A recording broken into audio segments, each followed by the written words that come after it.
Dahil doon ay tinanong nito sa kanyang boss kung kailan pa siya naging malupit at nagkaroon ng malamig na puso.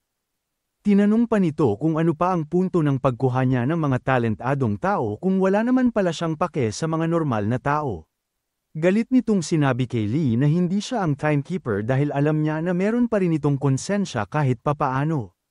Dahil sa sinabing iyon ng kanyang secretary ay doon na siya nahimasmasan dahil naisip nga nito na parang nagiging kaugali na talaga niya ang timekeeper. Pagkatapos noon ay makikita natin na bumalik na sa kanilang bahay ang ating bida, si Yuki, at ang bata. Dahil wala pa rin itong malay ay hiniga muna nila ito sa kama para makapagpahinga daw ito ng maayos. Habang nakaupo sa isang gilid ang ating bida ay mapapansin natin na medyo naiirita ito sa mga nangyari. Pagkatapos noon ay tinignan na nito ang status ng bata at ang pangalan pala nito ay Arthur, 10 years old, at binigyan siya ni Lee ng 10 taong buhay. Nawala naman sa kanyang iniisip ang ating bida nung bigla na lang lumapit sa kanya si Yuki at nanghingi ng tawad dahil sa mga nagawa at nasabi niya kanina. Niloko naman siya ng ating bida at sinabi na parang matagal na daw niya ito gustong sabihin sa kanya at ngayon lang ito nakahanap ng pagkakataon para gawin yun. Yumuko naman lalo ng malalim ang babae at sinabi na hindi na ito mauulit kaya wag daw sana niya itong tanggalin sa trabaho. Habang nag-uusap ang dalawa ay makikita natin na unti-unti nang dumidilat si Arthur at ang una nitong hinanap ay ang kanyang nanay. Dahil narinig ito ng dalawa ay nilapitan agad ito ni Yuki para tanungin kung kamusta na ang pakiramdam ng bata. Nung namukan nito na kasama ng kanyang dinukutan kanina ang babaeng iyon ay bigla na lang nanlaki ang mga mata nito. Hindi nito alam na niligtas siya ng mga ito kaya hindi na ito nag-isip at bigla na lang tumakbo para tumakas sa lugar na iyon. Pero, sinabi naman sa kanya ng ating bida na masamang asal ang hindi pagsabi ng salamat sa mga taong nagligtas sa kanya. Dahil hindi nito pinansin ang sinabi ni Lee at tuloy pa rin ito sa pagtakbo ay wala na itong nagawa kundi ang gamitin ang kanyang kapangyarihan para patigilin ang kanyang mga paa sa ere. Wala naman ang magagawa si Arthur kundi ang makinig kaya sinabi na sa kanya ni Lee na hindi man lang ba nito pasasalamatan si Yuki dahil pinagpalit nito ang 6 na buwan niyang sahod para iligtas siya. Hindi naman alam ng bata kung ano ang iisipin dahil sinabi niya na totoo pala ang mga balita sa kanilang lugar na dahil hindi sila tumatanda ay mga sorcerer sila na galing sa silangan. Makalipas lang ang ilang sandali ay pinaliwanag na sa kanya ni Yuki ang lahat ng nangyari kaya makikita natin na yumuko si Arthur sa kanilang harapan para magpasalamat sa pagsagip nila sa kanyang buhay. Sinabi naman sa kanya ng ating bida na hindi na niya ito kailangang intindihin kaya pinatigil na niya ito sa pagsabi ng salamat at magsabi na lang daw siya tungkol sa kanyang sarili. Sinabi sa kanya ng bata na ang kanyang pangalan ay Arthur at pumunta siya sa lugar na yun kasama ang kanyang foster mother. Tinanong naman agad ni Lee bakit siya nagnanakaw sa kanilang lugar at alam ba ng kanyang nanay ang kanyang mga ginagawa. Hindi naman ito sinagot ni Arthur pero nag-iba ang itsura nito at sinabi niya na ang lalaki nilang kasama ang nag-utos sa kanya para magnakaw. Inisip naman agad ni Yuki na yun ang kanyang tatay kaya nagulat ito at tinanong kung bakit naman ito pinapagawa sa kanya ng kanyang tatay. Bigla namang nagalit doon ang bata at malakas na sinabing hindi iyon ang kanang tatay. Isa daw itong walang kwentang lalaki na nananakit sa kanila ng kanyang nanay pag hindi siya nila sinusunod. Pagdating ng hating gabi ay makikita natin na lumipat na muna ang ating storya sa isang maliit na karuwahe sa isang kakahuyan. Nagtataka ang lalaki na nandoon kung nasaan na kaya si Arthur at bakit hindi pa rin ito bumabalik. Tumingin ito sa kanyang likod at sinabi na like mother, like son talaga dahil parehas daw silang walang kwenta. Pagkatapos noon ay galit nitong tinanong sa nanay ni Arthur kung bakit wala pa rin ang kanyang hapunan. Sinabi naman sa kanya ng babae na naubusan kasi sila ng sangkap kaya maghahanap muna siya ng mga gulay na tumubo sa tabi-tabi bago ito magluto. Galit namang naglakad papunta sa kanya ang lalaki at sinabi na alam niyang hahanapin lang nito ang walang kwenta niyang anak. Sinipa nito ng malakas ang babae sa mukha at sinabi na ang lakas naman ang kanyang loob para magsinungaling ito sa kanya. Wala naman daw ginawang maganda ang batang iyon kundi ang makihati sa kanyang pagkain kaya mas mabuti pa daw siguro kung mamatay na lang ito kung saan. Dahil sa galit ay patuloy lang nitong sinaktan ang babae hanggang sa magsawa siya at makikita natin na puro dugo na ang kanyang mga kamay. Pero, inaalala pa rin ng babae ang kanyang anak at sinabi na merong sakit si Arthur kaya kailangan niya talaga itong hanapin ngayon din. Sinakal naman ng siraulo ang babae at sinabi na hayaan na lang niyang mamatay ang walang kwentang batang iyon dahil mas mapapadali daw ang kanilang buhay pag siya na lang ang kanyang inaasikaso. Napalakas naman ng sobra ang sakal nito sa leeg ng babae kaya nagulat ito nung bigla na lang siyang pumikit. Akala nito ay nawalan lang siya ng malay kaya sumigaw ito ng malakas at inalag ang babae para subukan itong gisingin. Pero, nung napansin niya na patay na ito ay binitawan na lang niya ang babae at sinabi na pag minamalas nga naman siya. Kaya, tumayo na lang ito at sinabi na kailangan na lang niyang ipack-in ang bangkay nito sa mga wolves para walang makitang ebidensya laban sa kanya. Makikita naman natin na nasa likod ng isang puno ang ating bida at merong galit na ekspresyon sa mukha dahil sa kanyang mga nakita. Bigla naman na iba ang ating storya dahil makikita natin na nagising doon si Arthur at pagkalabas nito ng kanyang tent ay tinanong agad nito ang kanyang nanay kung ano ang kanyang ginagawa. Agad naman siyang pinatahimik nito at sinabi na huwag siyang maingay dahil baka pag-initan na naman siya ng lalaki nilang kasama. Bumalik na lang daw siya sa loob ng kanyang tent dahil hindi nila alam kung ano ang gagawin sa kanya ng lalaki pag nakita nito ang mga walang kwentang bagay na kanyang ninakaw. Sinabi naman sa kanya ni Arthur na meron siyang nakilalang isang sorcerer na galing sa silangan at meron daw itong kapangyarihan kaya pwede sila nitong tulungan. Hindi naman naniwala sa kanya ang kanyang nanay at sinabi na hindi totoo ang mga iyon at baka na malikmata lang ito dahil sa kanyang sakit. Hindi naman tumigil doon ang bata at sinabing nakita mismo ng kanyang mga mata ang magic ng lalaki dahil tumigil siya sa ere dahil dito.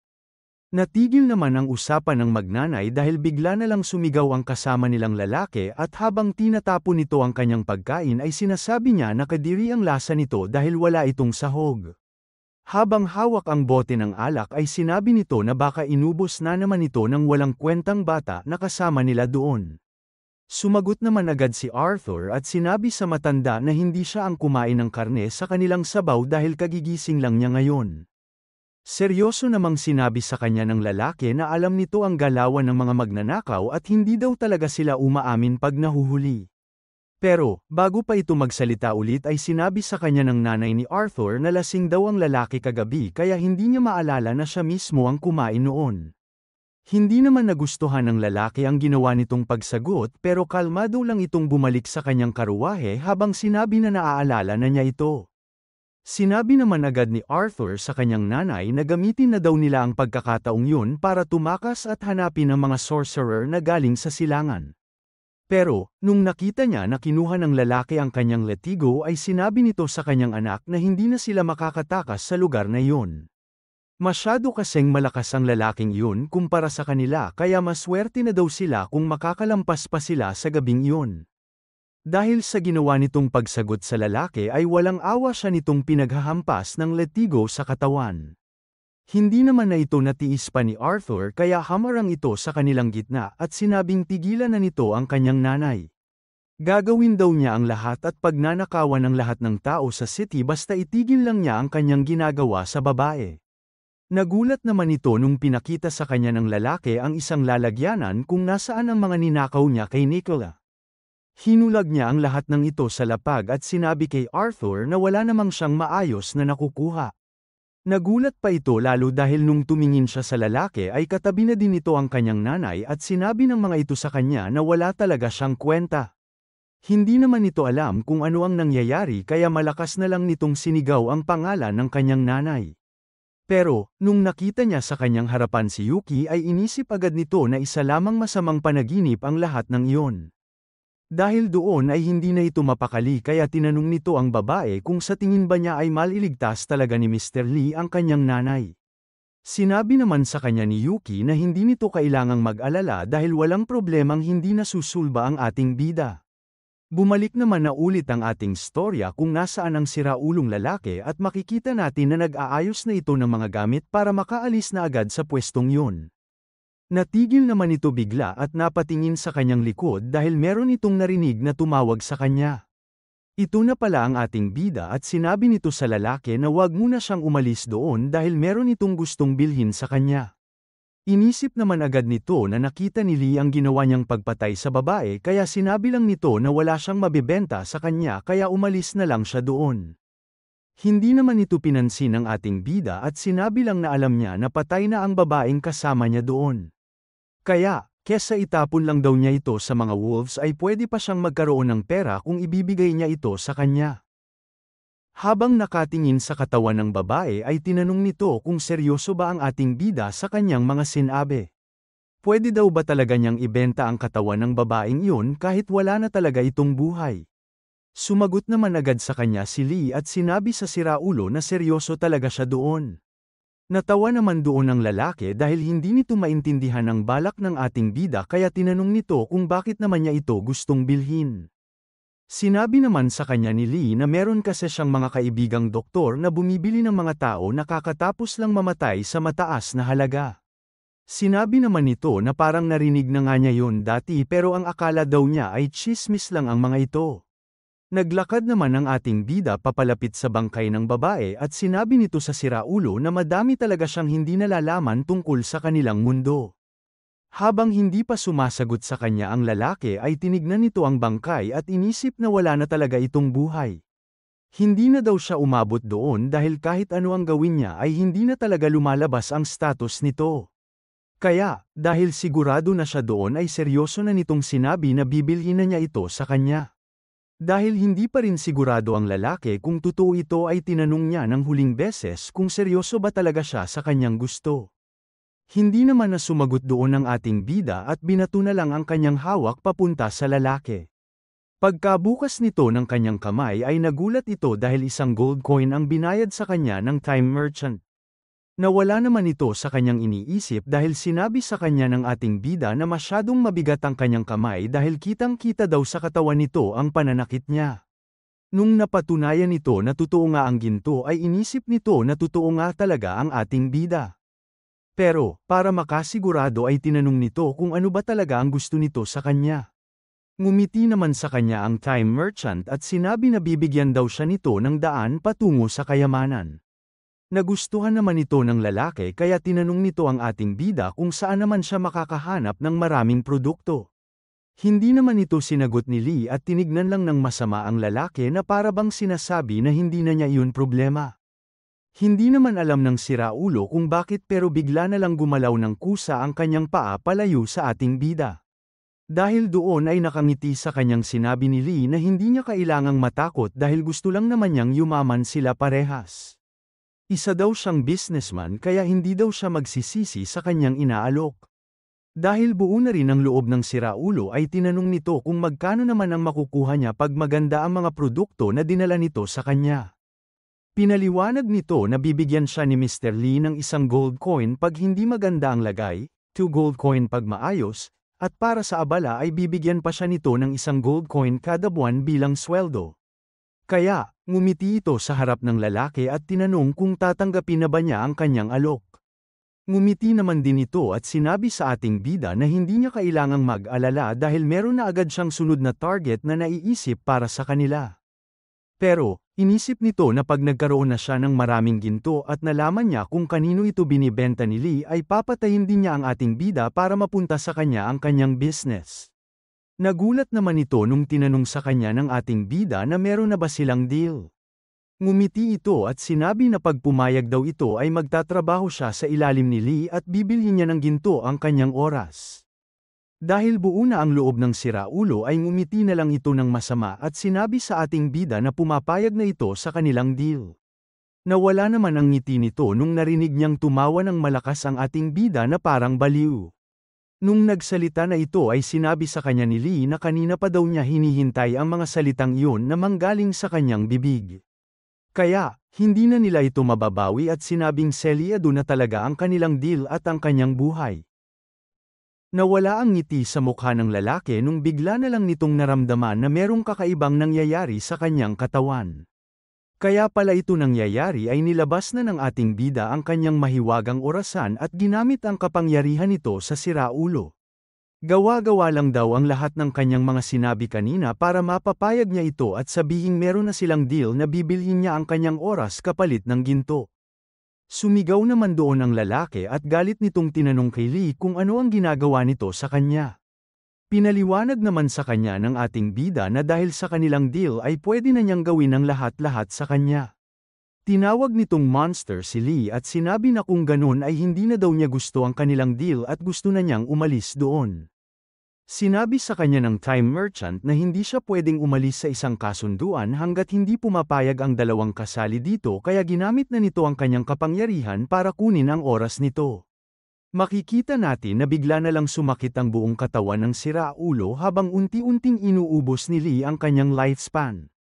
Sa isang iglap lang ay pinakita dito na bigla na lang tumanda ng sobra ang kanyang itsura. Dahil doon ay sinabi na sa kanya ng ating bida na tapos na din sa wakas ang kanilang transaksyon.